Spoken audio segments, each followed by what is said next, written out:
Hello, and welcome to Hillbilly Cat History, where we're following our friend and Elvis fan Joyce, who lives in Memphis. She's there on August 16th, 1977, when the king passes away. And she's a huge fan, and she wants to know what happened. So she begins to follow every story, every public piece that she can follow. She starts with the radios. She listens to every broadcast that comes out. Then she moves to the television news. And the next morning, she starts reading through the papers. And that's where we're at right now. She's been reading through the papers. After she got through a few, and some of them said terrible things, she took a look at an old magazine where Elvis said, "I want to live to be old." She took some heart from that and went back, started reading some more newspapers. Then a lot of her Elvis friends showed up, and they had some pictures to show her. And those pictures showed her some drug bottles, some prescription bottles from Dr. Nicopolis that were for Elvis. And it's easy to draw conclusions just from seeing the bottles, and that's why they came over, so that they could all look at them together and help each other through this and try to figure out what was really going on with Elvis. Now, in the last episode, we saw that Elvis had a liver biopsy. And we didn't really know what that meant, other than that a piece of his liver was cut out and sent to someone in order to look at it. And that someone who looked at it was the number one guy in the field at the time. And he said he didn't see anything wrong with it. So I've done some more research into that to see what would that have been like for Elvis. Why would he have gotten that done? And what they could actually tell from the biopsy. So the biopsy itself, in order to take it, they do it in your bed at the hospital. You do not go into the operating room, at least in 1975. It was most likely done at bedside. The doctor came with a very large hollow needle that he would push between your ribs and puncture your liver, and it would take a sample of it, and then he would pull that sample out, somewhat like taking core samples if you've ever been in geology, and stuck that thing into the dirt, and then you pull it up and you can see the different core samples. So something similar to that. But it was an art form at the time because they didn't have any imaging equipment. So the doctor had to guess where your liver was based on anatomical reference points on your body. So he's looking at specific number of ribs, and then he's taking his best guess at where that liver is, where it usually is. But he doesn't really know. So he might hit a different organ. He might not hit it at all. Might have to try again. Hi, Emma. Thanks for coming. I really appreciate having you here. But there's no guarantee when you got the biopsy they were actually going to get it out of the liver.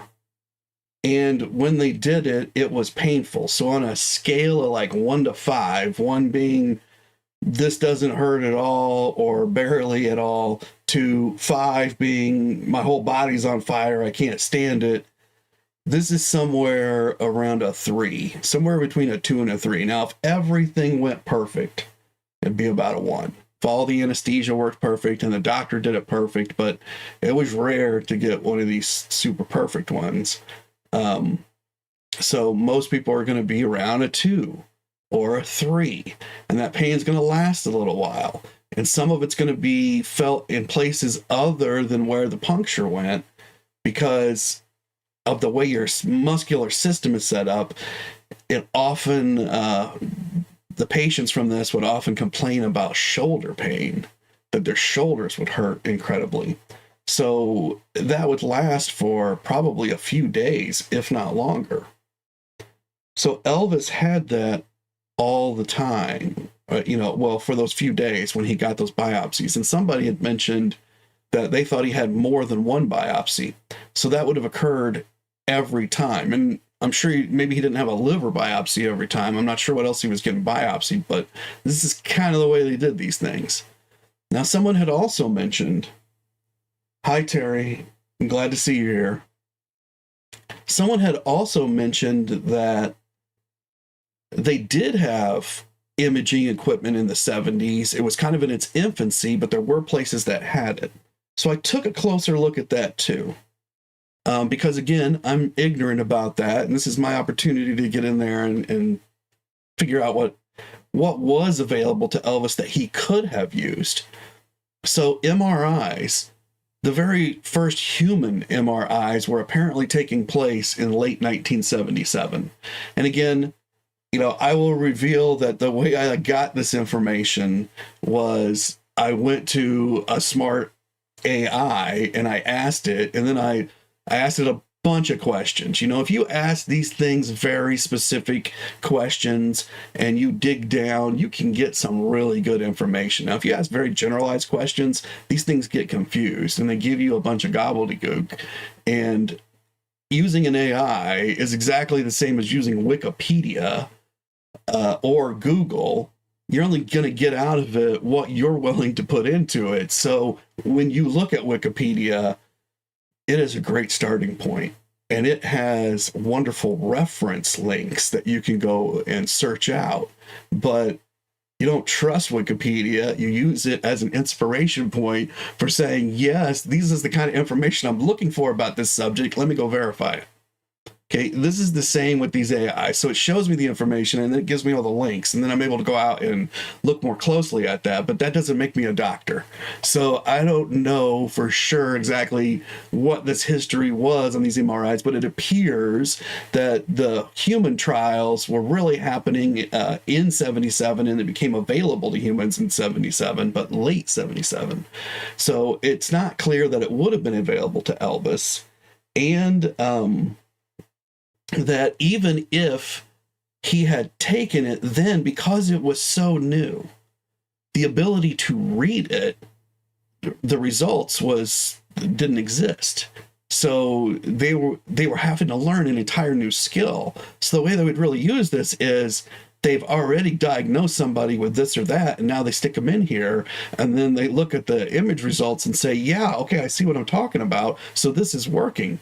But they weren't so much using it to say, hey, I found something, let's figure out what this is. That's a little bit into the future, I think. The CAT scans were similar, but they had started earlier. So they had started in like 72 or 73, but the resolutions on the scans were really bad. The other thing about the CAT scans is they were almost entirely focused on neurological things. So they were very into your head and your brain. And that means the people who could read what was coming out of these machines were almost all neurologists. And they were loving this thing because it gave them the ability to see into the brain, which is something they just never had. You had to cut into a brain, and even then, you're not really seeing much, right? Now they're able to get a look inside, and they don't have to cut anybody open, and they don't have to risk these brains, and it's revolutionary. But these people are all focused on the brain. So when you do a whole body scan, which was very unusual because you had to have a machine that could do a whole body scan, and those were just then becoming available. So they were around, but it was unusual to do full body scans, and gastrointestinal people hadn't really been using these at all. So even if even if the day before, hi Carolyn, good to see you here. Even if the day before he passed away, he had a CAT scan, and they had looked at the image and said, oh, he has a megacolon, which is what Dr. Nick is eventually going to say many, many years later that he believes he has. And that's kind of because they hadn't really named the syndrome or anything before that. The fact that they could see it doesn't mean they'd identify it as a megacolon. And it's also possible that if they had seen it in a previous scan, And he had happened to be on a clear cycle, because it appears he was taking these drugs in order to stimulate his ability to clear his colon. If they had taken it when it was clear, it might not have appeared as anything, especially for people who hadn't read these particular new ways to see this.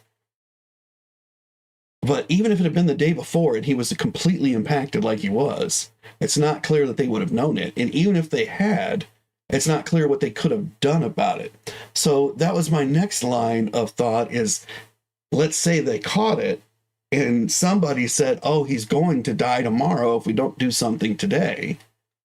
Then for sure they would have taken him to surgery. And I'm certain he would have agreed to it. So he would have gone to surgery. There was no laparoscopic surgery at that time, or if there was, it was in its very, very infancies and was not being used normally, and they probably would not have tried it during this particular surgery with Elvis. So he would have been cut completely open, and then they would have removed, they would have tried to remove whatever was in the colon, but it's possible it was so damaged they would have had to remove it, and that would have led to either a colostomy or an ileostomy bag. Now, I personally spent a year with an ileostomy bag, so I know exactly what Elvis would have gone through, and it is a mental thing. So Elvis, I wasn't in an Elvis position where my entire image depended on my image. So I think that would have been devastating for Elvis. Plus, that whole a way of survival through a stoma and an ileostomy or a colostomy bag was also in its infancies, and it was a much cruder way to do it than it is today. And I can tell you that today it's still very crude. It's extremely crude. So it would have been so difficult for Elvis. But he did not end up facing that because they did not have that kind of equipment to do that. So those are just some thoughts that I had about what we talked about yesterday, and I wanted to follow up so that, it's not like we're just rushing through this and not giving it the thought it deserves, especially when we have people that bring it into the comments or say something later about it and point out that, hey, some of this stuff was available. Could it have saved him? I mean, that's really the question. Could it have saved him? So I think we can see that it wasn't there. 10 years later, I think he could have, things would have been totally different, but right that moment. And Carolyn's saying that poor Elvis, look how thin he is here. He just had the belly due to his impacted colon. I think that's yes and no. So another part that I had looked at and I had forgotten just now, but you've brought it back to me, which is why I love this live interactive chat, is that we looked at all the drugs that he was taking. Now, I'm going to go ahead and let it out of the bag, guys. Joyce is going to have some friends that show up probably in the next episode, and they're going to have more pictures. And there's going to be more drugs. And they're all from Dr. Nicopolis. And they're treating all kinds of different things, just like we've seen here. And we're going to go through them one by one and add them in. But we haven't seen them yet. It's going to come. But the ones that we've already looked at, we've seen that he was taking a drug in order to sleep, and we know he had massive sleep problems. And we know that his sleep problems must have worsened the other problems that he had, because if you don't get enough sleep and you're constantly in a fugue state, even without drugs, then you're not making clear, rational decisions all the time anyway. You're always exhausted, and your body cannot function correctly, and that's just going to lead it to continue to break down. So it appears that because of the megacolon,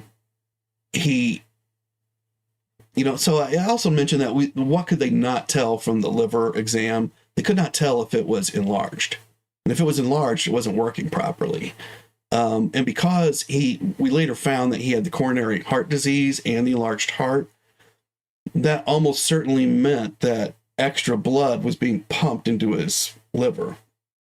And that would have enlarged it on its own. Now, he was taking a very large amount of drugs.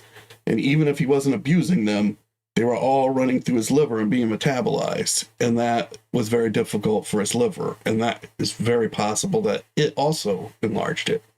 Now, your liver does not cause you any pain, but there is some kind of wrapping around the liver, and it is extremely sensitive. So once your liver swells, you have a lot of pain from that.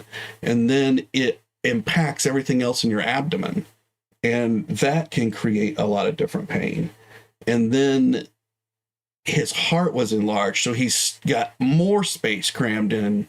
Plus, he's got the blockage that's coming in, and we saw that he was taking a drug for chest pain. So he's got the sleep issues that are adding to this.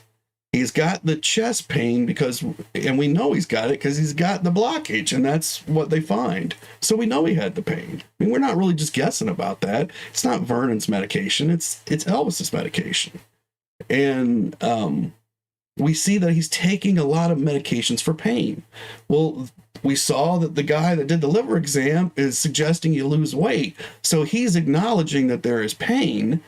But at this time in the medical field, it depended heavily on pharmacology, which grew out of the 50s and early the 30s. So in the 30s is when all the drugs started being made. We had a lull during the 40s because all the drugs were basically sent to the militaries or being used there, or the places that made them could not continue to make them because of the war, like in Germany. That's where a lot of them came from, was Germany to start with. And then after the war, we have a massive amount of capital in the United States, and they pump a lot of it into pharmacology because pills are very small and they're very easy to transport and package and get around. So like if you're selling stoves, how many stoves are you going to get into your rail car box, right? Your rail car. Not as many as bottles of pills as you're going to get in, and you're only going to sell stoves to people that need stoves, but you're going to sell pills to absolutely everyone because everyone's buying them, just like cigarettes. And so in the 50s, it was extremely popular to use pills, and that continued through the 60s because now there are these massive industries that are making all the money from the pills, and they're continuing to boost it forward. And that's really where our current industry comes from, our current pharmacological industry. So it was big in the 70s, and the doctors really depended on it because the pills did make people feel better, but it was really about treating symptoms and not underlying causes. And then there was a lot of movement towards underlying causes over the past years since that, but we still do a lot of symptom treating in the country. And then Carolyn's saying, all right, we've read that one, but Emma's saying, I know Carolyn's so heartbreaking. I was the same with a stick thin but massive belly. And yeah, so when he impacted like that, it got big and it caused him pain.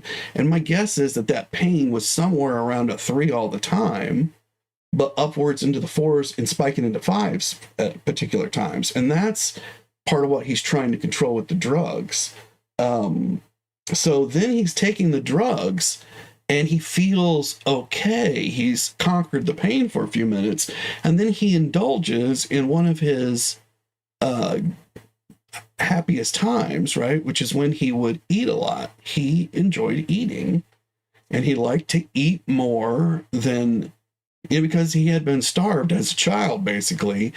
And he liked to know that he always had as much as he wanted to eat. So he wanted more to be served to him than he could eat, and then he would eat a lot of it. And so I believe he overate often. It was just kind of a habit with him. And I understand it. I've overate many, many times. And that fills your stomach up. And then you got less space in your abdomen. Plus, you're pushing all that into your colon, which is already impacted. Plus, it's pushing more stuff into your liver, because that's part of the liver function, is to get rid of some of the stuff when you're eating. So, and then your heart's got to pump more to get the blood to go to the stomach to get it to do all the digestion. So you've actually worsened everything by the overeating, and now you have more pain. and you probably take more pain medication, and you probably hurt so bad you have to take sleep medication in order to sleep. And then people want you awake so that you can make them some money, and they are saying things like, well, I couldn't get him to wake. He sat there with his tongue hanging out. And of course, because they're giving him more drugs to wake up, because the sleep medication finally took effect, and he's finally sleeping. So that's a crazy part too, right? The man takes sleep medication, and then people wake him up and force him to take more pills. Like, let the man sleep. He obviously needs it, but whatever his demands and schedule were, that wasn't always possible. And so these drugs were doing these things, and then it was all a horribly vicious cycle that probably started when he was 30 and grew and grew and grew and grew. And by the time he was 40, his body was breaking down to a degree that by the time he was 42, he could not stop this cycle. There was no stopping it. You had to keep pushing forward into it, try to find a way out. And Emma's saying, or Terry's saying, bless you, and Emma's saying, thanks, Terry. I had celiac disease, but luckier than some with it. And definitely, Emma, I see what you've said that's happened here. And you can feel what Elvis was feeling. And I think it just makes him more human for all of us, that even if he was chasing highs, I mean, he had a lot of pain. He had these drugs were for pain, and if he got high off of them, it's while he was trying to treat this pain. And Carolyn's saying that my nephew has that, Emma. I try to get him to do the carnivore like me. So this, what Emma's talking about, is exactly the kind of thing Elvis was going through. And on top of that, he's thinking, if I let anybody know about this, it's all over. I won't be able to sustain anything. I'll lose everything, and everyone who depends on me will lose everything. So it must have been very difficult on him in the last year, I would think. And I think that explains a lot of his mood swings, not just the responsibility, but the fact that he was under the influence of the drugs that he had to have. So when he told Red, I've got to have these drugs, he's not kidding. He has to have them. And it's not because he's addicted to them. It's because he is in so much pain that he has to have them. Red doesn't have that pain, and so he doesn't feel it. But again, this is all just my opinion for entertainment purposes only, and we're not even into the new stuff yet, so I do want to get into that, and we will get into that now.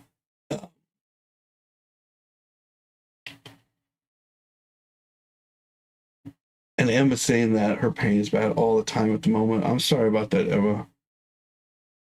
And I would definitely try what Carolyn's saying, because it seems to really be working for people that we've seen to use it. And I watch a guy named Camper Van Kevin. And he used to live in a van and travel around. It's kind of how he got the YouTube channel started. And now he has like a little homesteading area. And he's just a very nice guy. And he does the carnivore diet because he had massive issues, and it's worked extremely well for him. And he definitely says to do it. So he's another interesting guy to watch and to see how it's worked out for him. But to get into today's stuff, we're going to start with the evening news, which we kind of previewed for a moment yesterday, with Elvis's tragic drug secret, kind of what we've just been talking about. But we understand a little bit more about his drug secret than I think is probably going to come out here.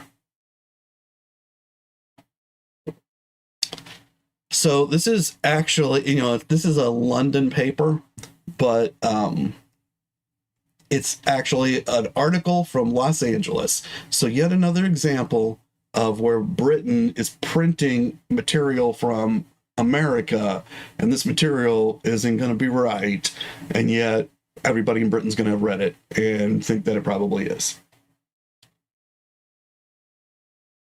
So this is from Doug Thompson, Los Angeles. Full details of Elvis Presley's addiction to drugs in the last weeks of his life were revealed today.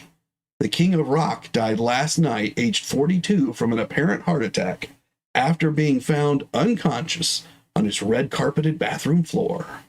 So we see that line about the red carpeted bathroom floor and saying the appearance. So he's put together a few different things that we've already seen in the press, and then he's put that together as his own line here. And then earlier in the day, one of his bodyguards, Red West, had given a newspaper interview saying Elvis's drug habit is so severe that I am convinced he is in danger of losing his life.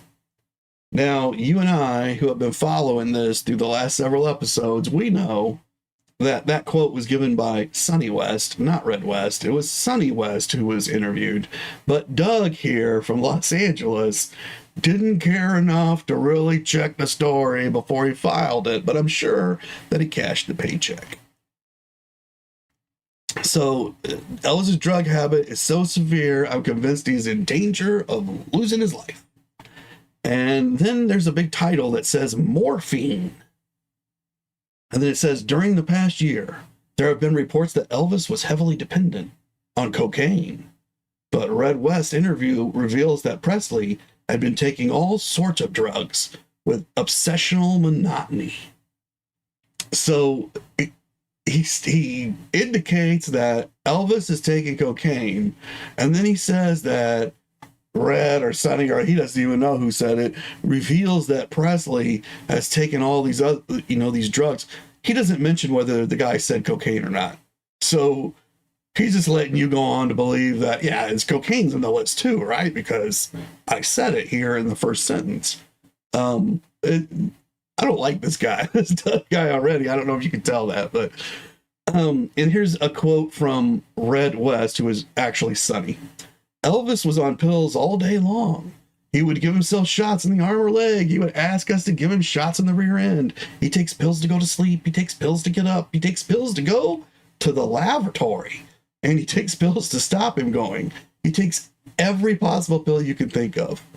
Now, isn't it odd that Doug replaced the word bathroom with lavatory before he sent this to an English publication? Or did the English publication do that? I mean, I have to assume it was Doug in America, because Sonny didn't say the word lavatory, right? And going over to the comments here. Hey, Louie, how are you doing? Good to see you here. And Terry saying the headline should re-prescribe drugs. Yeah, but who's going to buy that? And then Emma saying some of these journalists are terrible. And Louie's walking his kids to the park. Have fun, Louie. And so to get back to this terrible article. But we're going to look at it because Joyce is looking at it and she's thinking, what are they reading over here in England?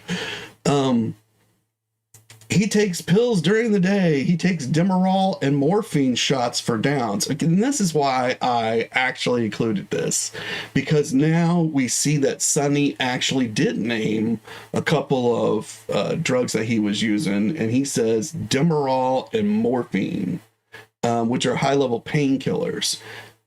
And he says he takes a very strong painkiller that is intended for terminally ill cancer patients. And he says it just gives him a pleasant high. So just to read that again, all in entirety, he takes pain pills during the day. He takes Demerol and morphine shots for downs. He takes a very strong painkiller that is intended for terminally ill cancer patients. He says it just gives him a pleasant high. So Sonny, or they're at least portraying Sonny as saying, although he said it for this interview, he's making it sound like Elvis is only taking it to get high. But I believe you could take that statement to mean I need pain relief from this painkiller and it only gives me a high. I still feel pain, but I'm able to ignore it because of the high. So I'm taking it as painkiller.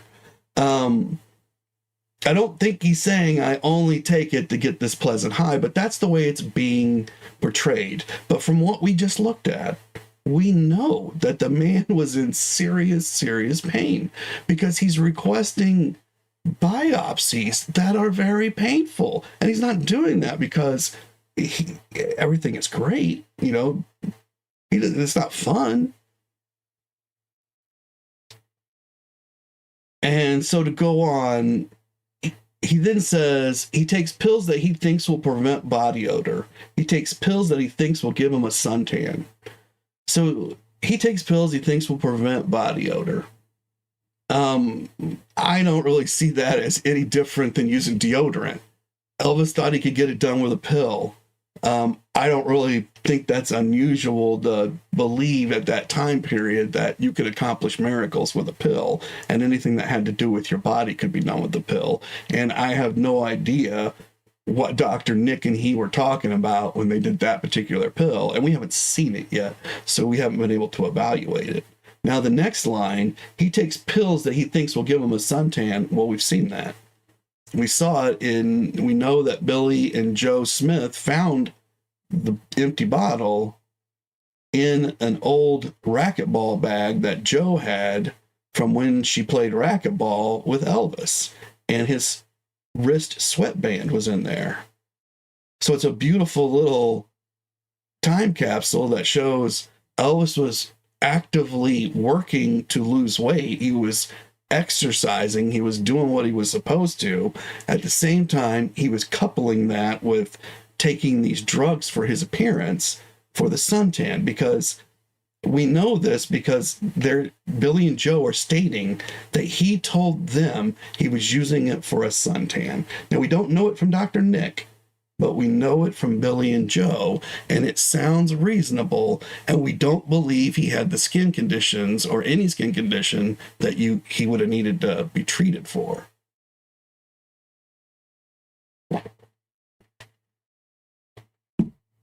And then Louis saying that the press loves smut. Yes, they do.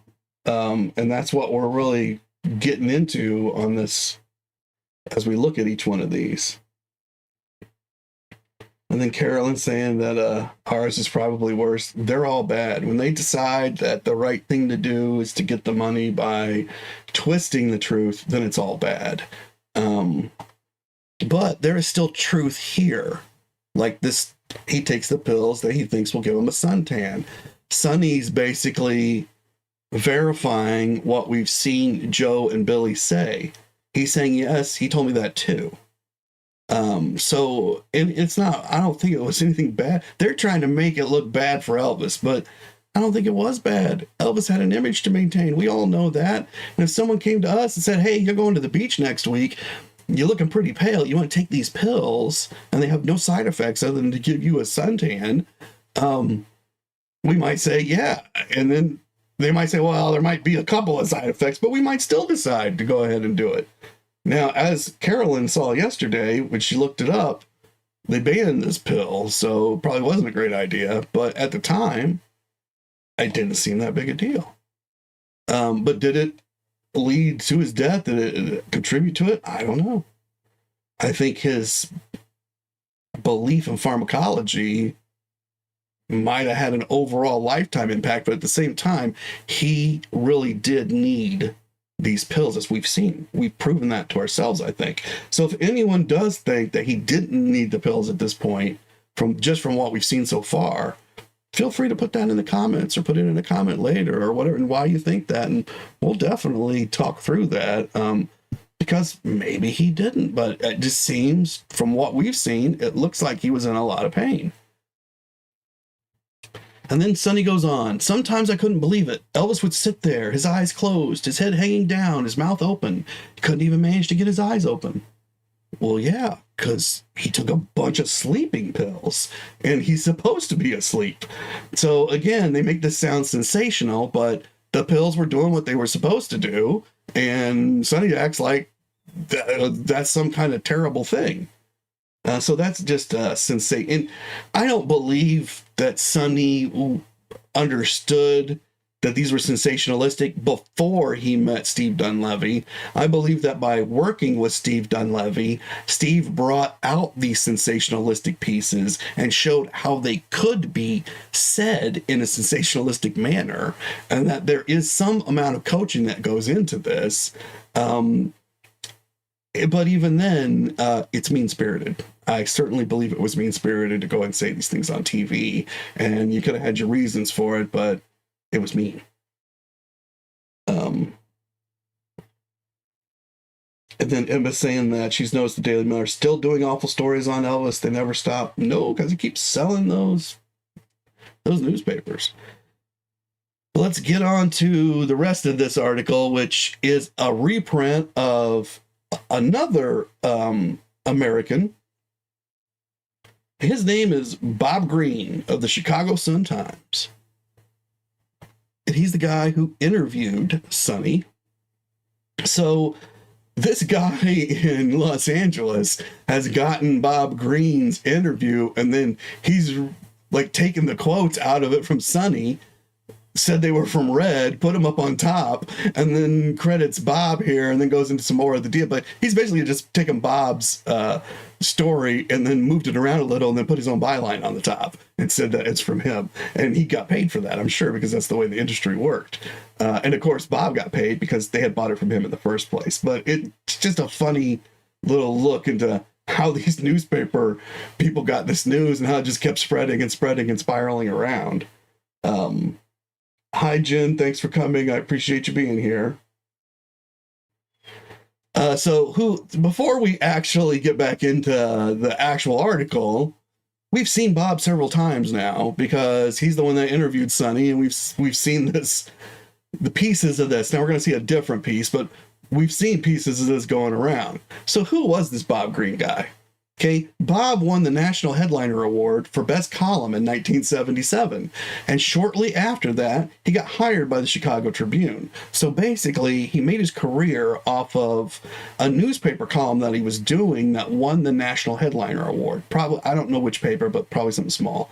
And the Chicago Tribune was huge, and then he leveraged that into a job with the Tribune, and he began making occasional guest appearances on local television, much like the lady that we have seen going around saying that Elvis surely died of drugs. She also, she's a gossip columnist, Ronna Barrett, gossip columnist, also appears on these shows. So this is what Bob is doing, the same thing. Not necessarily a gossip columnist, but he has a deal doing commentary on Nightline on ABC, and he writes American Beat column for Esquire. Hi, Pat. Thank you for coming. I appreciate you being here.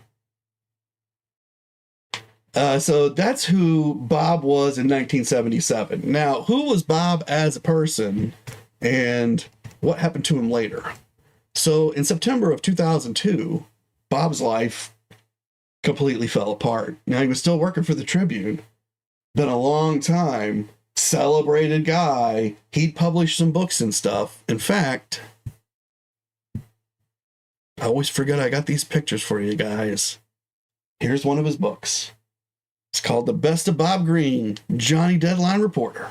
And you can see Bob standing there, and that's about what he would have looked like in 1977. He would have been 29 or 30 years old. And so in 2002, he was significantly older. And sometime, in 2002, this woman came forward. And she approached Bob, and he rebuffed her, and she then revealed publicly, this was not the first time that they had met, and it turns out, and this was all true, because Bob's life is ruined by this, and he has to quit his paper, and basically in public, he's just persona non grata now. But as a 17-year-old high school senior in 1988, this lady, who was then a child at 17 years old, senior in high school, had arranged an interview with Greene for a school project. Her parents had driven her downtown Chicago, and they waited while she completed this assignment. And then a few months later, she had graduated, but she was still 17. And Greene and she saw each other several times over dinner, and at least once they went to a hotel where they had a sexual liaison. And during this period, Bob was married. And this all came out in September of 2002.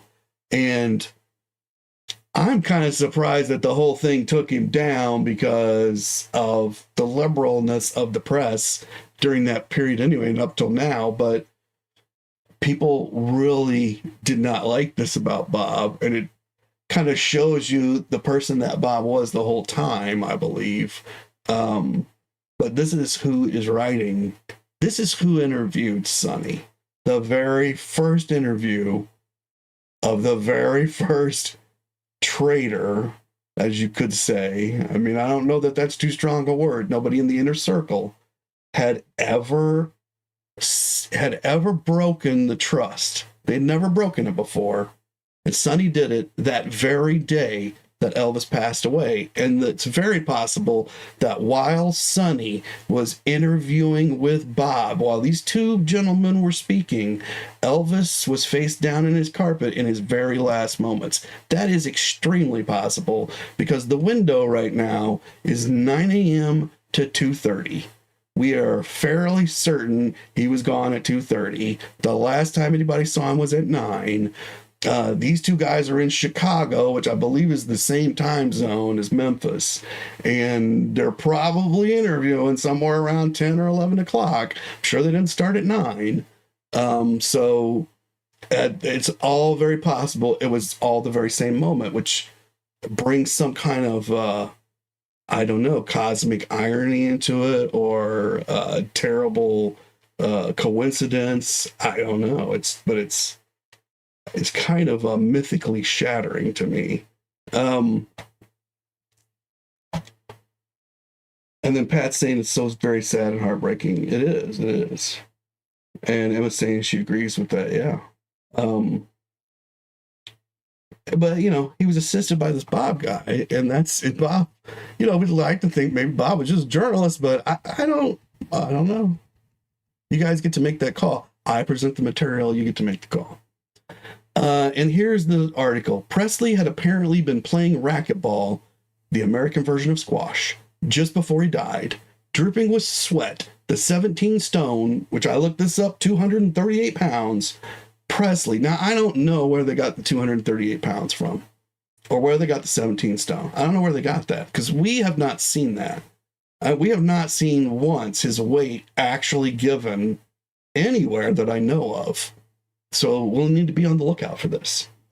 But Presley had told his opponent he could not go on, and went to his bedroom at his mansion in Memphis, Tennessee.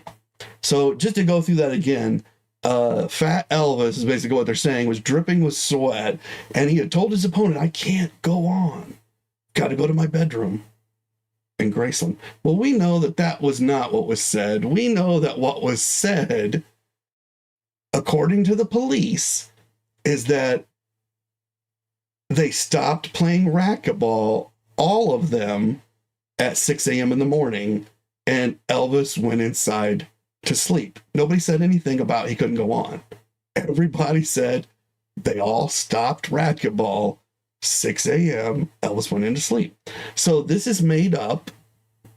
We know that now, but unfortunately, Joyce is looking at this thinking, well, is this what happened? That he overstrained himself, and maybe it was clear that on the way up the stairs, he wasn't going to make it. And that he was 238 pounds. So Joyce doesn't know. And Pat's saying that the world ended when Elvis died, and it was never the same. It definitely changed. And John Brooks, thank you for coming, John. I think you're a new name. I don't think I've seen you here before. Welcome. It's sad that we lost Elvis at 42. I think the Memphis Mafia cared for Elvis, especially Sonny West. John, I encourage you to look back at my previous videos. I do believe that Elvis and Sonny loved each other as brothers, but I think Sonny chose to do some very terrible things right here at the end. Not saying Sonny was a bad person, saying Sonny made some bad choices. But then Emma says, I can believe that Patty brought so much kindness and love to the world. It's like we all lost a lot when he passed. And John's new to the channel, so welcome. Definitely encourage every voice and love your opinions. Okay, I want everybody's opinion out there because we're all walking through this together. And my opinion isn't necessarily correct. I'm just a guy that's reading through all of these with you, telling you what I think when I see this. So definitely happy to have you here. So let's get back to the article. His friends continued playing, and an hour later, his road manager, Joe Esposito, went upstairs. He found Elvis in blue and yellow pajamas, slumped on the bathroom floor. So now Elvis's friends kept on playing racquetball without him, which we know is not true. And an hour later, so at 7 a.m., Joe Esposito went upstairs and there was Elvis dead. Well, we know that the window is between 9 a.m. and 2:30 p.m. We know Joe wasn't the last person to see Elvis. We know that Joe did not go upstairs at 7 a.m. So, Los Angeles and London are really letting us down here. Somehow they've teamed up together to tell us some terrible, terrible, not true things. And this is what the people in Los Angeles and London believe. And within 20 minutes of reaching Baptist Hospital, 7 miles away, Elvis was dead. Well, that's yet another untruth because he reached it about 3 o'clock and they didn't pronounce him dead till 3:30. But according to the hospital, of course, he was gone before he got there. And we've seen that in previous episodes.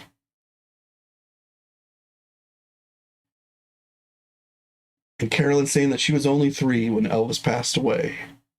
I was about the same age, so I don't really remember that particularly, but I do remember in the very early 80s when around Elvis Week, they do an Elvis like special print thing in the papers, in the Sunday paper, be like a special section talking about Elvis.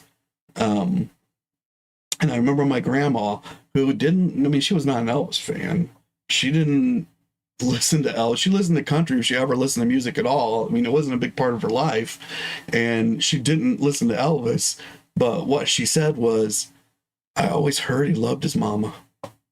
And so that's how I knew she liked Elvis. Whether she'd ever listened to him or not, she liked Elvis.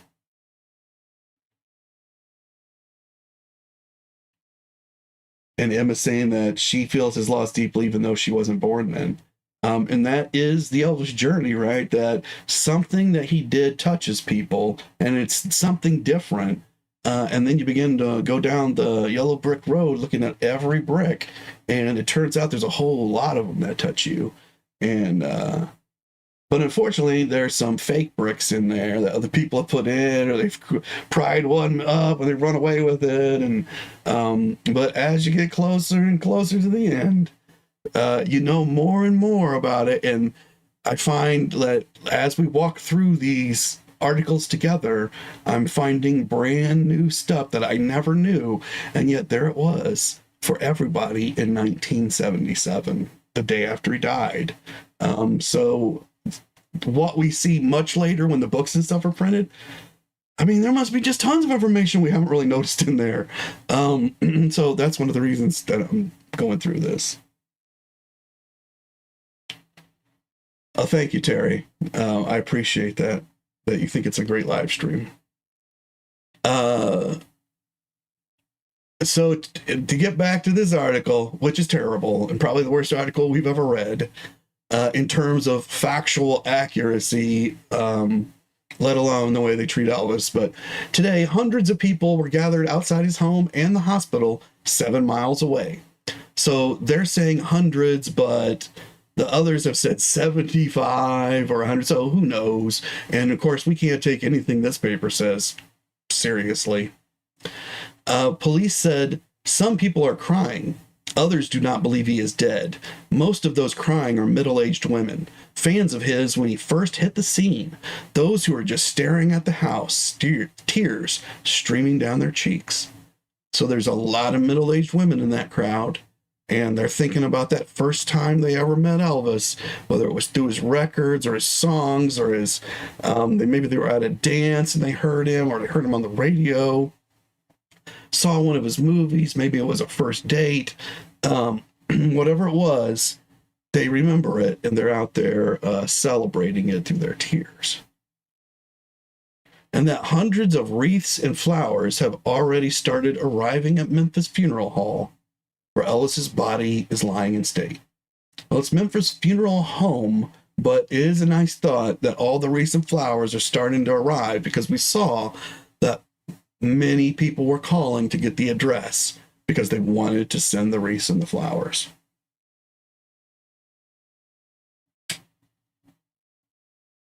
And here's where we get to the meat of today's thing, in just in time, because we haven't gotten near as far as I thought we would, but we are here,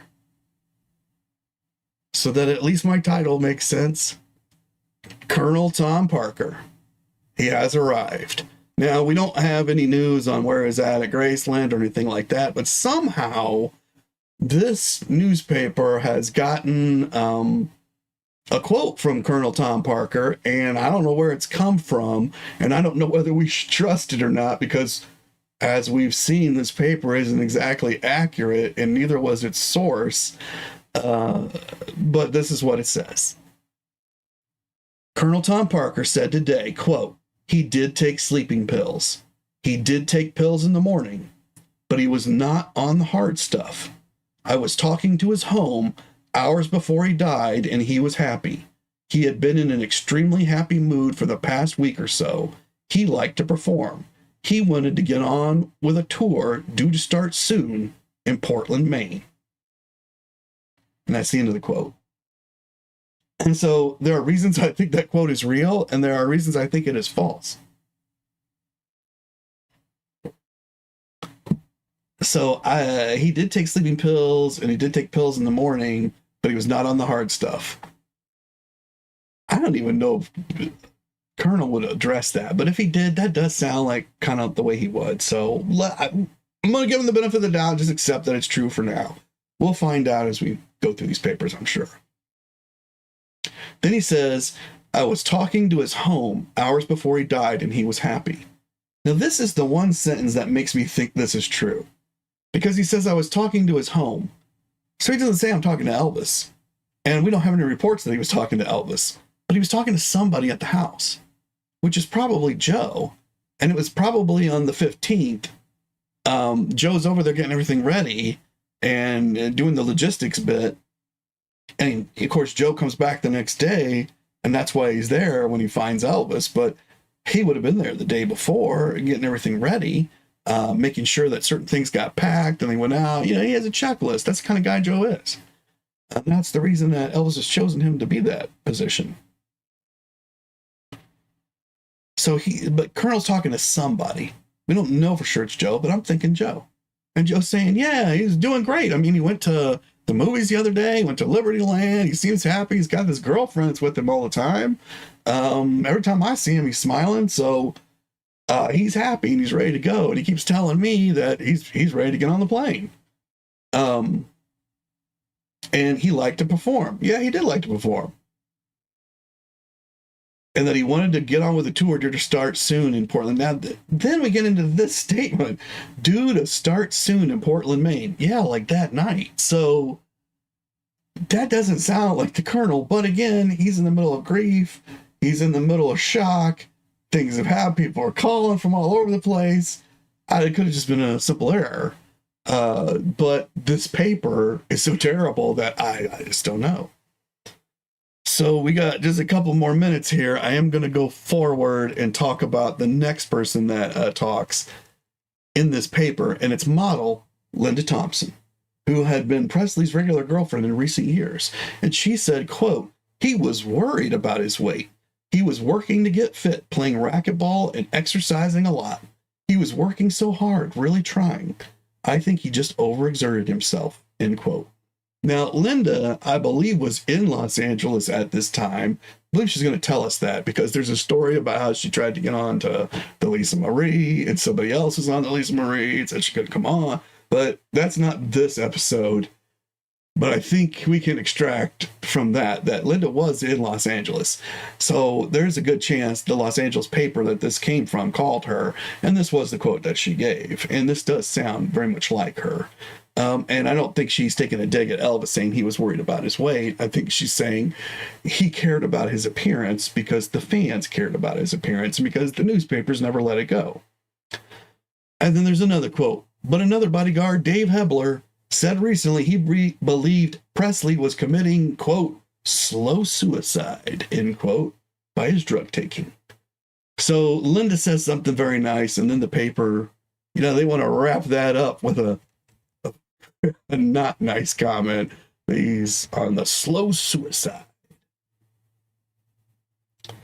And the next little section says, he died instantly, says father. Elvis's father, Vernon Presley, spoke tearfully today about the moment he knew his son was dead. Quote, there was never any sign of life after he collapsed. I tried to get him to speak and breathe. It's hard for me to believe. It all happened so suddenly. I was with him when they took him to the hospital. He was probably dead when he collapsed, end quote. So we heard the interview that they are pulling this from, and while this is similar to what he said, they put this in quotes as if this is what he said. This is not what he said. It has the gist of what he said. But to me, when you take somebody's quote, it is respectful to remove all of the verbal tics and little utterings that people have. Ums and pauses and mistaken words and things that happen during an oral presentation, a verbal exchange. Okay? And that's fine. That's respectful. That's the way it's supposed to be done. That's what we read in books like Alana Nash's books, where it's a lot of interviews. Now, I'm not a giant fan of Alana, although her work is phenomenal. And I'm not going to say that it's not. I think that she puts in a bit of a more narrative than I would prefer. But at the same time, she's got a lot of material out there. So you can judge for yourself from her material what you think of her narrative, which is a very fair way to do it. It's not unfair. And she's telling us what she thinks, and that's important. But Alana, I think she's very truthful when she transcribes the interviews. She's respectful and truthful. She tries to make the people sound like they really are without trying to make them sound like they're less intelligent than they may be, or trying to, what is happening here, summarize things that were said to make them what you want them to be. So just to go on, earlier in the day, Elvis had seemed well. Mr. Presley said, quote, his half-sister was with him, talking to him. He was feeling fine. She found him in good spirits. So we've now gone from something that Elvis, or that Vernon mostly said, to something that Vernon did not say, or if he said it, this is not exactly what he said, because they're quoting his half-sister, meaning Elvis's half-sister was with Elvis. She was talking to Elvis. Well, that's amazing, because Elvis doesn't have a half-sister that I know of. Now, if you know of a half-sister, please put it in the comments. Let us know. I think there's a lot of us fans who would feel a little bit left out that we don't know about his half-sister. I know about his stepbrothers. I'm not aware of any halves of any kind. I'm not even aware of a stepsister. But if he has one of those, well, I sure would like to know it. But I believe they're referring to his double first cousin, Patsy Presley. I believe that's the half-sister that's being referred to. But I have no idea. So is any of this quote real? I don't know. And I don't think you do either. And I don't think any of us ever will. And I just feel really bad that British people felt like this is what was going on over in America, because this was not it. This is the final paragraph of the article, and I'm hoping that this one is real, because they're quoting a British star, so it seems like they actually talked to him and that they knew he would be reading this article, and he might be kind of upset if you misquoted him. That's what I'm hoping. But let me bring up a picture. Okay, this is Marty Wilde, who is a British star, and he emulated Elvis and made a fortune. And his quote is, "I feel terribly sad that a man who has given so much pleasure could not have had a happy life. I told my kids when I hear the news that I told my kids when I heard the news that without that man, they would not have everything they have around them now, the house, the furniture." So just one more time, this guy really liked Elvis. He made his fortune from emulating Elvis. Elvis opened a door for him in Britain by being Elvis. And Marty Wilde says, "I feel terribly sad that a man who has given so much pleasure could not have had a happy life. I told my kids when I heard the news that without that man, they would not have everything they have around them now, the house, the furniture."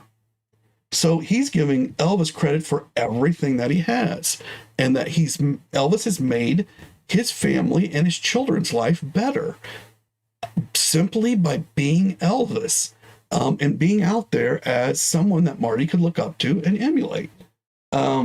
And I just think that's a wonderful place to end today's episode. So I'm going to look over into the chat, and if you guys got anything you want to ask or say, feel free to put it in here. I got to scroll up a little bit because I've gotten lost.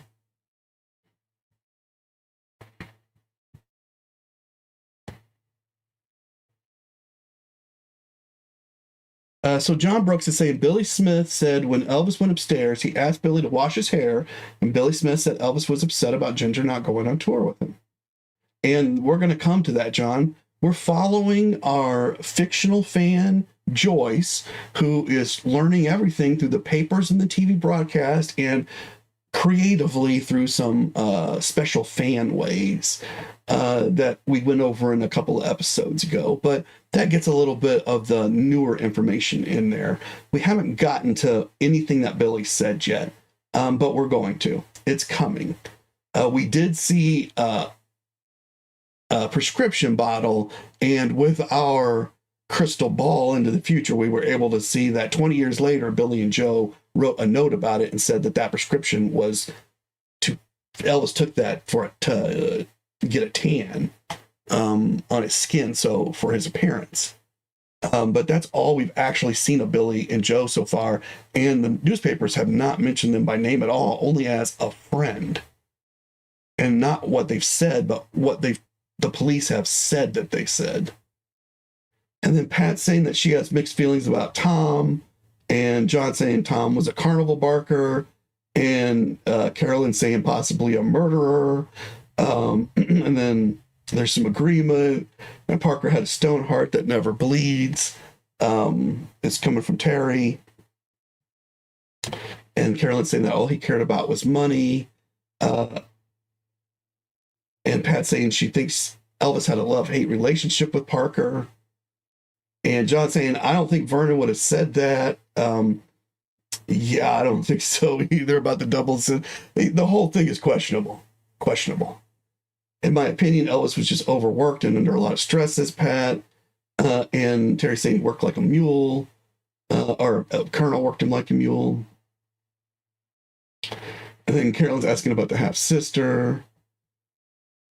And Emma's saying that he's too many people to take care of and put him under a lot of stress and made him overwork himself. And Pat saying, Terry, he did. It was all about how much money to make off of Elvis.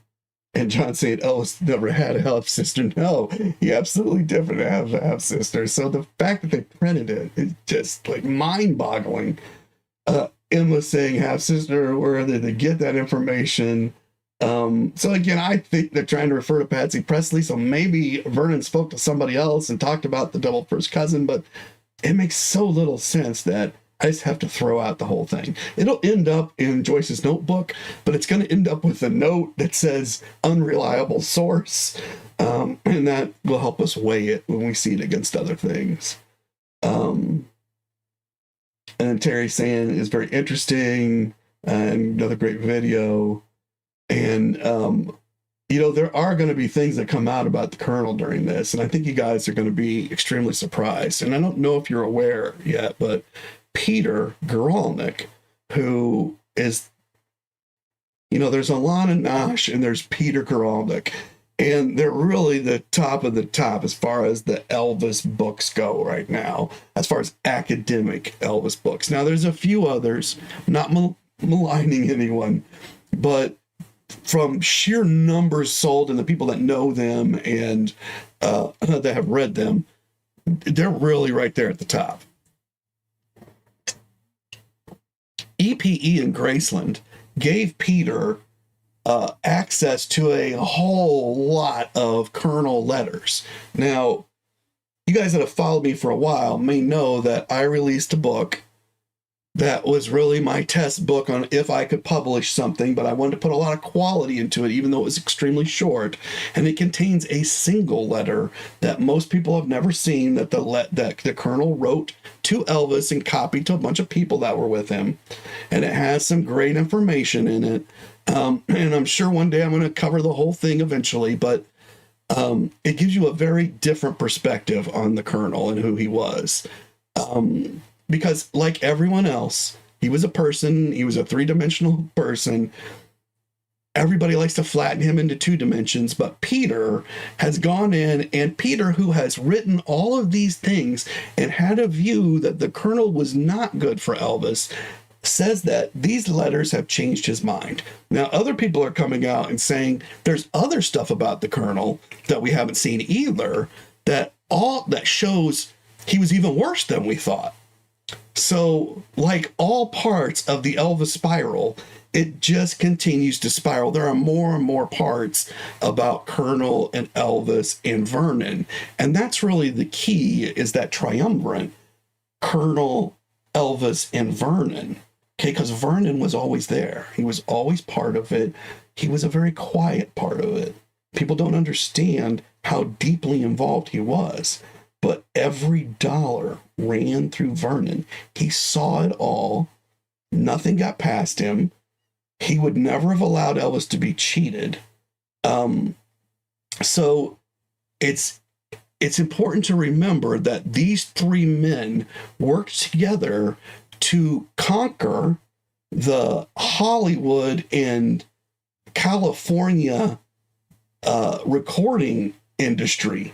So the RCA industry and all the studios in Hollywood were much, much stronger than the Colonel and Elvis and Vernon. They could not possibly have competed with them, and yet they did, because they banded together to make that happen. It didn't happen by accident.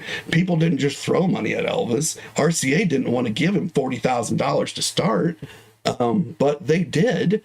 People say it's 35, but they paid another $5 in order to pay off what was owed to Elvis by Sam Phillips, who had never paid Elvis $5,000. Now, did the Colonel, so John's bringing up that the Colonel jumped ship twice from the Army, took the name, and possibly all true. Absolutely, he had a past. So I'm not trying to say that the Colonel didn't do bad things. The point on my channel is that everybody was a person, and I'm not judging whether any of them were good or bad. I am judging. Okay? I am judging their actions, and I'm judging whether each action was good or bad. So one thing I have thought about doing is starting a second live stream, although it would be extremely tight with the time consumption right now, but a second live stream where I begin to go through every contract chronologically that we can find that Elvis ever signed. And we go through it from the ones from before Colonel to the ones with Colonel to the ones at the very end to the ones that took the 50% to the ones for the 73 deal, all of them, one at a time, slowly, just like we're doing now. And we judge them by what's in the contract and what was happening at that time in Elvis's life and what was going on in the society around him. I have not done that deep a dive into it, but I would love to. And it could be after we're all done with this investigation, which is going to go a long time, or I could start it before. Just some thoughts that I've had about places that this channel could go. I do have a lot of those contracts available that we could go through. And I see some good socialization going on in the chat. I definitely encourage that. I want everybody to get to know each other and have fun talking to each other so that we have a community.